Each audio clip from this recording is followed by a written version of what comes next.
오늘은 누가복음 19장 말씀을 통해서 말씀을 깨닫는 지혜와 응답받는 기도의 은총이 우리에게 넘치게 될 줄로 믿습니다. 오늘 2달 만에 다시 교회에서 모여서 이렇게 새벽에 만나 말씀을 나누게 되었습니다. 참으로 감격스러운 날입니다. 그런데 이렇게 감격스러운 날 말씀이 누가복음 19장이에요. 누가복음 19장은 성경에서 가장 유명한 장 가운데 하나입니다. 누가 나오니까요? 삭개오가 나오니까요. 삭개오라고 하는 인물은 교회 안에서 모르는 사람이 없어요. 아무리 어린 아이도, 아무리 나이가 드신 분들도 삭개오를 모르는 사람은 없어요. 그만큼 유명하고 그만큼 우리에게는 잘 알려진 이야기입니다. 그런데 이 삭개오라고 하는 사람 왜 여기에 나올까? 여러분, 누가 복음이잖아요. 지금 누가만 삭개오 이야기를 다루고 있어요. 마태도, 마가도, 요한도 그냥 지나가 버렸던 사람인데 누가는 그 삭개오를 무려 10절이나 되는 말씀 속에 소개하고 있단 말이죠. 왜 그럴까라고 하는 거예요. 그건 바로 이 삭개오라고 하는 인물이 누가가 전하려고 하는 예수님 상과 딱 맞는 사람이기 때문이에요. 누가는 예수님을 어떻게 전해요? 인류의 보편적인 구원을 위해서 오신 분, 누구나 그분 앞에서 자격에 관계없이, 누구든 혈통에 관계없이, 누구든 행위에 관계없이 그분에게 붙잡힌 바 되고 그분에게 하나님 자녀로 부름받을 수 있다는 거예요. 그래서 누가가 강조하는 것이 뭐냐면 세리와 창기와 죄인들, 그리고 그 당시에 소외받던 여인들, 어린아이들, 노인들, 장애우들, 모든 이들이 다 누구든 관계없이 하나님 나라의 백성이 된다는 거예요. 그래서 이 누가복음을 쓴 다음에 쓴 책이 사도행전이거든요. 사도행전으로 가면 이게 완전히 어디까지 퍼지냐면 이방인까지 퍼져나갑니다. 그래서 하나님의 사람이라고 우리가 자신할 수 있는 기준이 없다는 거예요. 기준을 누가 정하나? 하나님이 정하신다. 그 하나님이 누구냐? 천국으로 우리 가운데 오신 예수님이다. 그 예수님이 다가오셔서 우리를 하나님의 자녀로 불러주시면 누구든지 하나님 자녀가 될 수 있다는 거예요. 그게 누가가 강조한 복음이에요. 그런 면에서 오늘 이 삭개오의 이야기는 우리 모두에게 매우 중요한 이야기입니다.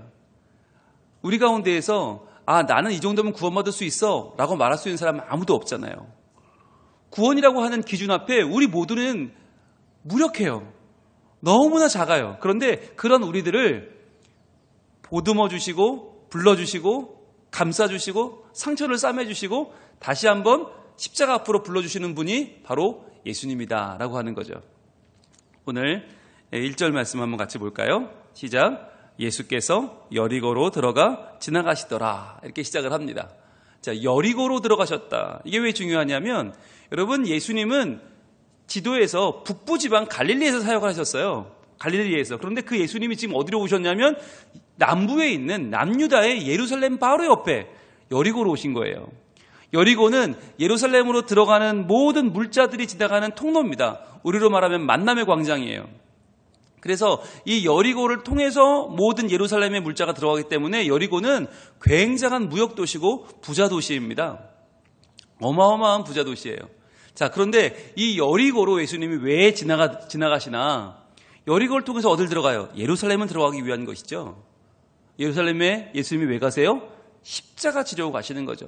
십자가 지고 내가 죽어 모든 인류를 구원하기 위해 들어가죠. 그러면 여리고에서 누구를 만난다 하는 게 왜 중요하냐면 바로 예수님이 이제 예루살렘 들어가 십자가를 지는 사건이 누구를 위하여, 무엇을 위하여 이것을 행하는지를 보여주는 하나의 모델 케이스가 되기 때문이에요.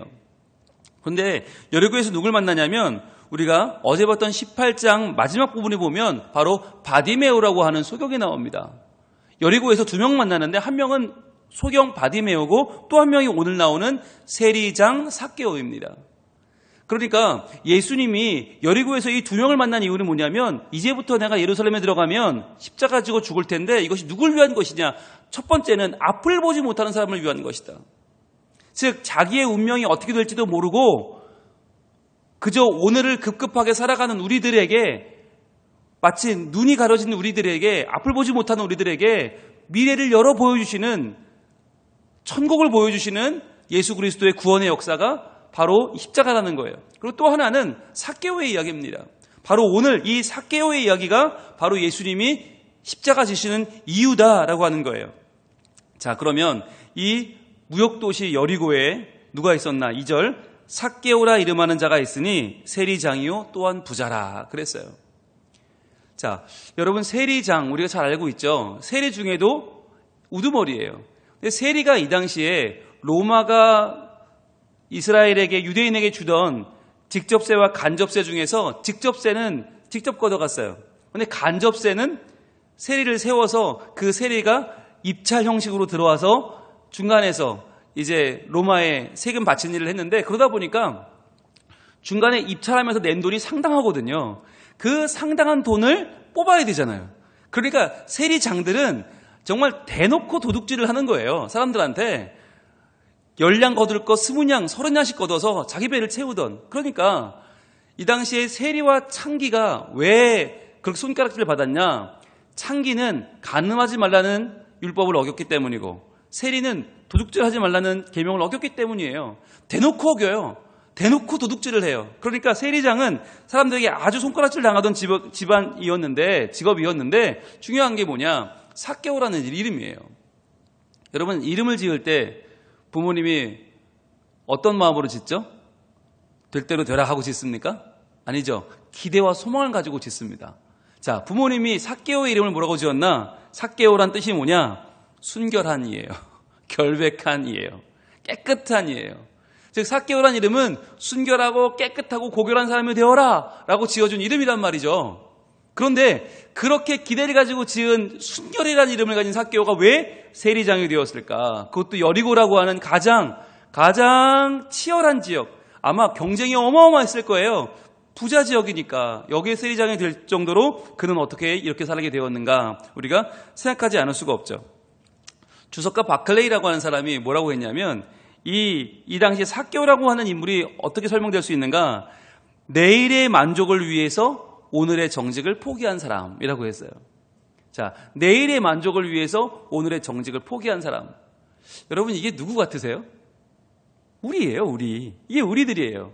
내일 더 많은 것을 얻고 떵떵거리기 위해서 오늘의 정직쯤은 포기할 수도 있는 바로 우리의 모습을 삭개오는 지금 보여주고 있는 것입니다. 여러분, 우리가 그러고 보면 이름대로 산다는 게 얼마나 어려워요? 그죠? 삭개오, 순결이라는 이름대로 살기가 참 어렵죠. 여러분, 교회 이름 보면 그 교회를 좀 알 수 있잖아요. 여러분, 해외에 나가보면 한인연합교회라는 교회가 많아요. 그런데 연합교회일수록 연역을 따져보면 한 12번쯤 깨졌어요.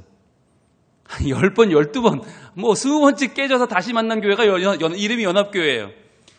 이름대로 살기가 참 어려워요. 그리고 여러분, 은혜교회도 많은데 은혜교회 중에 저는 은혜로운 교회 본 적이 없는 것 같아요. 예, 싸늘해요. 아름다운 교회, 예, 아름다운 지는 별로 없더라고요. 그러니까 우리가 이름대로 산다는 게 얼마나 귀한 일이냐, 이게 얼마나 어려운 일이냐는 거예요. 이름은 삭개오인데 저는 삭개오같이 살고 있지 못하는 이 삭개오의 삶을 우리가 지금 보고 있잖아요. 자, 그런데 이 삭개오가 어떻게 여기까지 올라왔나를 보여주는 장면이 있어요. 그게 바로 3절과 4절입니다. 3절, 그가 예수께서 어떤 사람인가 하여 보고자 하되 그랬죠. 자, 왜 예수님에 대한 관심을 가졌을까? 삭개오는 세리인데 예수님의 제자 중에 세리가 있잖아요.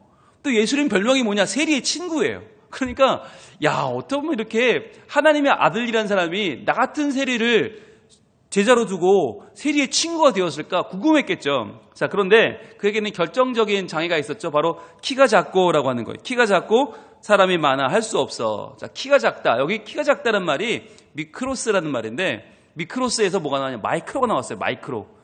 여러분, 마이크로가 그냥 작은 거예요? 심하게 작은 거예요? 심하게 작은 거예요.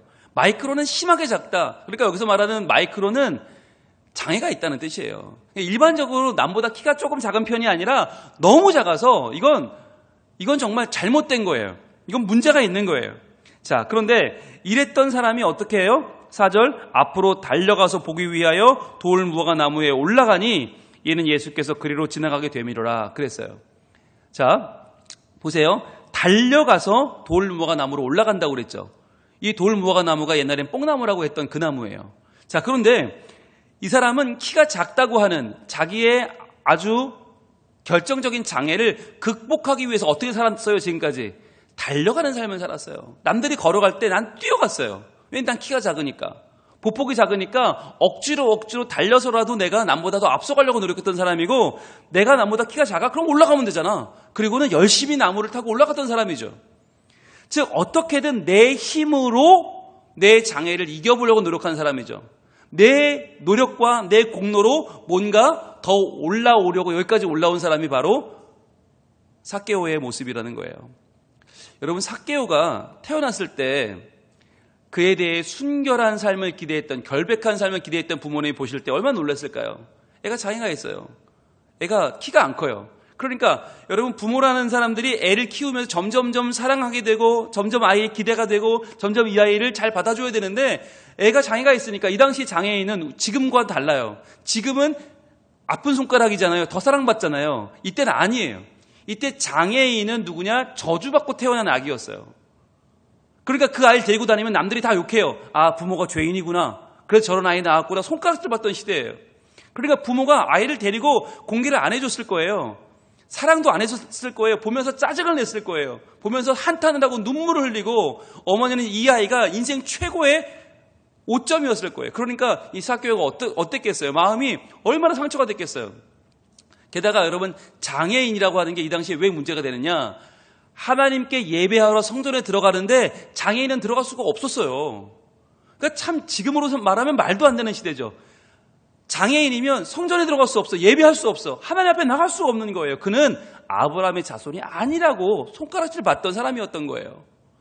나도 아브라함의 자손인데 아무도 나를 그렇게 봐주지 않는 거예요. 게다가 저 집은 저주받은 집, 부모의 죄인지 본인의 죄인지 모르겠지만 아무튼 큰 죄를 지어 저렇게 장애인으로 태어난 집, 여러분, 이게 견딜 수 있었겠어요? 모든 사람이 자기를 그렇게 봐요. 돌아버리죠. 견딜 수 없죠.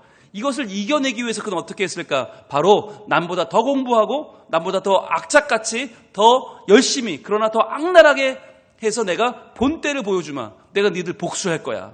이런 마음 가지고 살았지 않았을까요?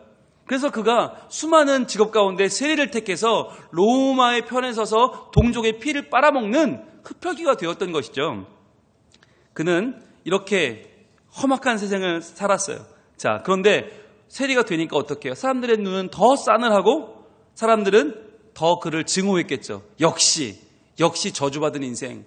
저거 봐, 저렇게밖에 못 사는 인생이야. 자, 그런데 그에게 이렇게 악착같이 살던 그에게 변화가 찾아오죠. 바로 5절에 주어가 바뀝니다. 5절에 같이 읽습니다. 시작. 예수께서 그곳에 이르사 쳐다보시고 이르시되 삭개오야 속히 내려오라. 내가 오늘 내 집에 유하여야 하겠다 하시니. 아멘. 자, 예수님이 오셨어요. 그곳에 이르셨어요. 이때부터 분위기가 완전히 바뀌는 거예요. 지금까지는 저주받은 인생, 그것을 내가 극복하기 위해서 치열하게 살고 남을 뒷밟고 올라가던 그 세리의 삶에 예수님이 오셔서 쳐다보시고 그를 보시고 이르시되, 그에게 말씀하는 거예요. 다른 누구도 아니고, 다른 멀쩡한 사람, 키 큰 사람, 다들 막 우러러보는 사람이 아니라 바로 그 키가 작아 달려가서 올라가던 그 인생에게 말씀하시는데, 삭개오야 속히 내려오라. 내가 오늘 내 집에 유하여야 하겠다 하시니. 세 가지입니다. 첫 번째는 이름을 불러준다는 거예요. 삭개오야. 여러분, 이게 얼마나 귀합니까? 처음 보는 동네고 처음 보는 사람인데 예수님이 그의 이름을 불러줬다는 거예요. 여러분, 이 당시 세리들은요, 남들이 이름을 부르지 않았답니다. 뭐라고 불렀나? 개라고 불렀대요. 그냥 개가 아니죠. 그 개 뒤에는 XX가 붙었겠죠. 그러니까 자기가 집에서 부리는 종들을 제외하고는 다 그렇게 불렀다는 거예요. 다 강아지라고 불렀다는 거예요. 그러니까 삭개오의 이름은 대외적으로는 강아지였어요. 여리고의 강아지가 삭개오예요. 그런데 그 삭개오를 예수님이 뭐라고 불러요? 삭개오야. 이런 뜻이 뭐라고요? 순결한 사람아, 결백한 사람아, 깨끗한 사람아 라고 불러주신 거예요. 여러분, 이게 얼마나 중요합니까?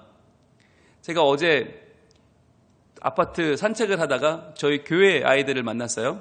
그런데 얘들아 안녕 그랬더니 애들이 멀뚱하게 봐요. 마스크를 쓰고 또 옷도 교회에서 입는 분홍색 옷이 아니니까 평상복을 입었으니까 애들이 저를 못 알아보는 거예요.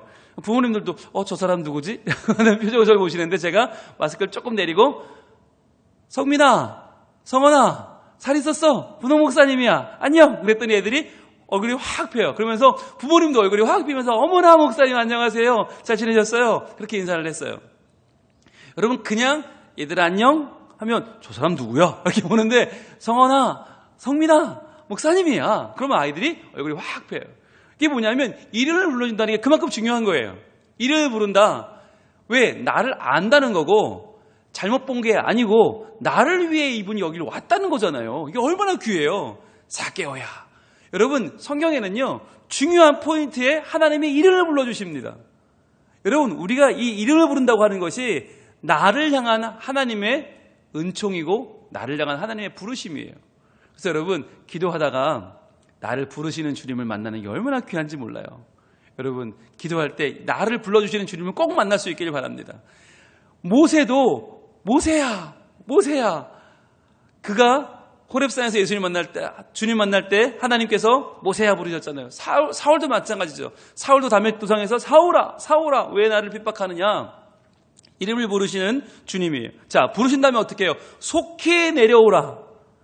이게 무슨 말이에요? 너 남보다 더 올라가려고 남보다 더 잘나 보이려고 억지로 노력할 필요가 없다는 거예요. 너 억지로 너 꾸미지 마. 그렇게 막 달려가고 올라가는 인생 더 이상 살지 마. 더 이상 그렇게 너를 혹사시키면서 네가 너를 증명해 보이려는 삶을 살지 마라고 하는 거죠. 내려와. 안 올라가도 돼. 내려와. 억지로 너를 포장하고 억지로 너를 그렇게 과시할 필요 없어. 내려와. 왜요? 내가 오늘 내 집에 유하여야 하겠다. 내가 너희 집에 오늘 유할 거야. 여러분 이건요 이 당시에 상상을 못하는 일이에요. 유대인들 사회에서 손님이 간다는 건 굉장한 일이고 밥 한 끼를 먹는 것도 상대방을 존경하지 않으면 밥을 먹지 않아요. 그런데 그 집에 하룻밤 유한다는 것은요 그 사람을 완전히 받아들인다는 의미예요. 누가? 예수님이 누구를? 세리 삭개오를 완전히 받아줘서 내가 함께 살겠다는 뜻이에요. 이게 얼마나 귀한 일이에요. 내가 내 집에 유하여 하겠다. 여러분 이 집이라고 하는 것을 동그라미 한번 쳐보세요. 이 집이 뭐냐? 이것이 오늘 우리로 말하면 우리의 마음입니다. 우리의 삶입니다. 삶 속으로 들어오시겠다는 거예요. 내가 너의 마음을 원한다는 거예요. 지금 잠깐 만나고 차 한잔 마시고 집에 가는 게 아니라 너의 집으로 내가 지금 찾아가겠다. 너의 집과 함께 하고 싶다. 여러분 이건 다른 일 아닙니까? 오늘 교회에 오셔서 저를 만났지만 그냥 교회에서 만난 거하고 제가 여러분 집에 오늘 신방을 가는 거랑은 다른 문제잖아요. 집에서 만난다는 건 완전히 다른 문제예요. 나의 삶을 오픈하고 주님을 맞이한다는 거예요. 내 집에 유하여야겠다. 너무 다르죠. 그랬더니 예수님 이 말에 삭개오 어떻게 반응합니까? 급히 내려와 즐거워하며 영접하거늘. 자, 너무 즐거운 거예요. 지금까지는 돈 버는 즐거움만 알았어요. 지금까지는 사람들한테 돈 자랑하고 내가 위세 떠는 즐거움만 알았는데 이제 진짜 즐거움을 깨달았어요. 급히 내려와 즐거워하며 영접을 합니다. 주님을 영접해요. 자, 그런데 문제는 뭐냐? 그를 바라보는 사람들의 시선은 아직도 변하지 않았죠. 예수님은 그에게 찾아오셔서 이름도 불러주시고 내려오라고 하고 너희 집에 유하겠다고 하지만 사람들은 뭐라고 합니까? 7절 무릇 사람이 보고 수군거려 이르되 저가 죄인의 집에 유하여 들어갔도다 하더라. 자, 사람들은 수군거립니다. 야, 저가 죄인의 집에 들어갔구나. 예수님이 너희의 집, 내가 내 집에 유하여겠다 집 동그라미 했죠. 그런데 사람들은 뭐래요? 죄인의 집에, 또 동그라미 해보세요. 집에, 죄인의 집에 유하러 들어갔도다 라고 사람들은 손가락질을 합니다. 저거 죄인인데, 죄인 집에 가면 안 되는데, 야, 예수님이 별거 없네. 죄인 집에 들어가네. 자, 그랬더니 삭개오가요, 이 말 듣고 화가 난 거예요. 아니, 예수님이 날 찾아와 주셨는데, 사람들이 저렇게 얘기를 해? 그랬더니 어떻게 해요? 이전의 방식이 또 불끈하고 솟습니다. 이전의 방식, 뭐예요? 돈으로 누르는 거죠. 돈으로 누르고 자기를 과시하려는 그 마음이 벌떡 일어납니다. 8절입니다. 삭개오가 서서 주께 여짜오되 주여 보시옵소서. 자, 큰 소리를 칩니다. 뭐라고 합니까? 내 소유의 절반을 가난한 자들에게 주겠사오며 만일 누구의 것을 속여 빼앗은 것이 있으면 내 갑절에 나 갚겠나이다. 이게 무슨 말입니까? 돈으로 해결하겠다는 거 아니에요. 죄인의 집에 온다고? 아니, 나 죄인 아니야. 나 이제 죄인 아니야. 나 이제 회개에 합당한 열매 맺었어. 라고 하면서 또 돈을 끄집어내는 거죠. 또 돈으로 해결해 보려고 하는 거예요. 여러분, 이것이 우리의 한계예요. 예수님이 우리를 불러주셔도 우리는 이전의 방식을 고수합니다. 그리고 내가 벌었다, 내가 모았다, 내가 너희보다 위다, 내가 돈으로 한번 뿌려서 나를 한번 증명해 보겠다, 이게 우리 방식이에요. 그런데 이렇게 내가 뭔가를 해보려고 할 때 주님 뭐라고 하십니까? 9절입니다. 예수께서 이르시되 오늘 구원이 이 집에 이르렀으니 이 사람도 아브라함의 자손이미로다. 이게 무슨 말이에요? 너 그런 거 안 해도 돼 라는 거예요. 네가 뭔가를 해서 증명하려고 하지 마. 네가 뭔가 돈을 쓰고 힘을 쓰고 애를 써서 네가 하나님 자녀가 되려고 하지 마. 그런 거 하는 거 아니야. 말씀하시는 거예요. 오늘 구원이 이 집에 임하였다는 거예요. 이 집, 너 하나가 아니라 너의 모든 가정이 다 오늘 하나님 앞에 구원받았다는 거예요. 왜? 예수님 만났으니까. 예수님을 영접했으니까 그걸로 충분하다. 더 이상 돈으로 뭔가를 해보려고 하지 마. 안 해도 돼. 라고 하면서 주님은 그에게 은혜를 선포하시면서 이 사람도 아브라함의 자손이미로다. 지금까지 한 번도 장애 때문에 성전에 들어가 보지 못하고 예배하지 못했던 그에게 말씀하는 거예요. 너도 아브라함의 자손이다. 지금까지 그가 듣고 싶었던, 이 회복하고 싶었던 하나님의 자녀로서의 삶을 예수님은 지금 선포하고 계신 것입니다. 얘야, 아브라함 자손의 삶은 돈으로 되는 게 아니야. 힘으로 되는 게 아니야. 능으로 되는 게 아니야. 그것은 네가 나를 만나서 되는 거야. 천국인 나를 만나면 네가 아브라함 자손이 회복되는 거야 라고 말씀하시는 거죠. 그래서 중요한 건 뭐예요? 오늘이에요. 오늘 구원이 이 집에 이르렀어요. 여러분, 우리의 마음을, 우리의 집을, 우리의 삶을 오늘 주님 앞에 내어드리길 원합니다. 영접하기를 원합니다. 오늘 달라지기를 원합니다.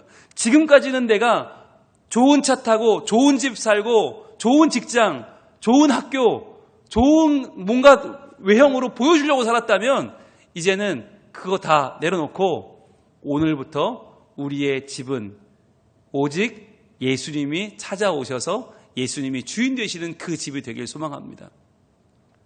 내가 뭐 큰 교회 다니니까, 내가 뭐 사람들이 알아주니까, 이름만 대면 알만한 회사 다니니까, 아니요. 그거 다 소용없어요. 오늘 삭개오 보세요. 여리고 최고의 돈 많은 세리장 다 필요 없어요. 내려놓고 예수님이 내가 너를 찾아왔으니 됐다.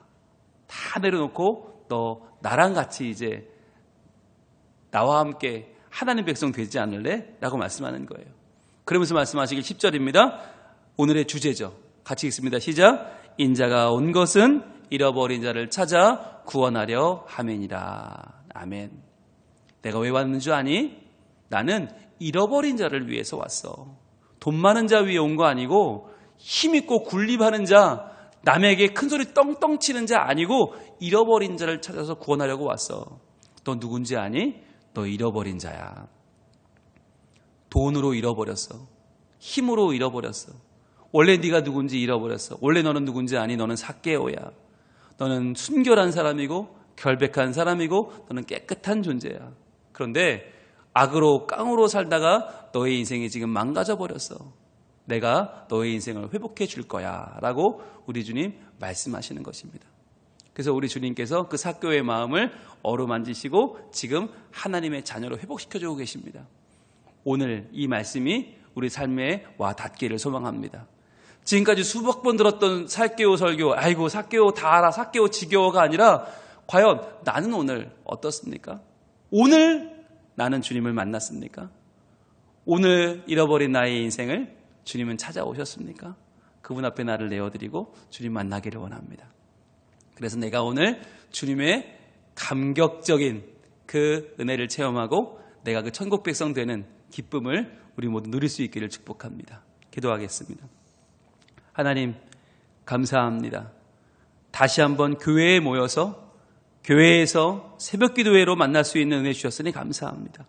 하나님, 우리는 삭개오처럼 돈으로, 힘으로, 외모로 가진 여러 가지 나의 행위들로 나를 포장하고 내가 대단한 사람인 것처럼 달려가는 인생, 올라가는 인생을 살았습니다. 하나님, 그러나 예수님은 내가 너를 만났으니 내려놔라, 괜찮다 하십니다. 그리고 우리를 다시 한번 감싸주시고 천국 백성 되게 하십니다. 하나님의 그 은혜가, 예수 그리스도의 그 사랑이 오늘 우리를 회복시키고 다시 한번 우리를 하나님의 자녀 되게 하셔서 오늘 우리의 모든 삶이 회복되고 다시 한번 큰 힘을 얻어 하나님 백성으로 살아가는 영광과 기쁨을 허락하여 주시옵소서. 주님을 의지하오니, 주님을 다시 한번 영접하기를 원하오니 오늘 우리의 주님이 되시고 우리를 하나님의 백성으로, 순결한 백성으로 다시 한번 힘내게 하시고 이 땅 가운데 하나님만 고백하며 하나님만 예배하며 경배하는 거룩한 주의 자녀로 살게 하여 주시옵소서. 예수님 이름으로 기도합니다. 아멘.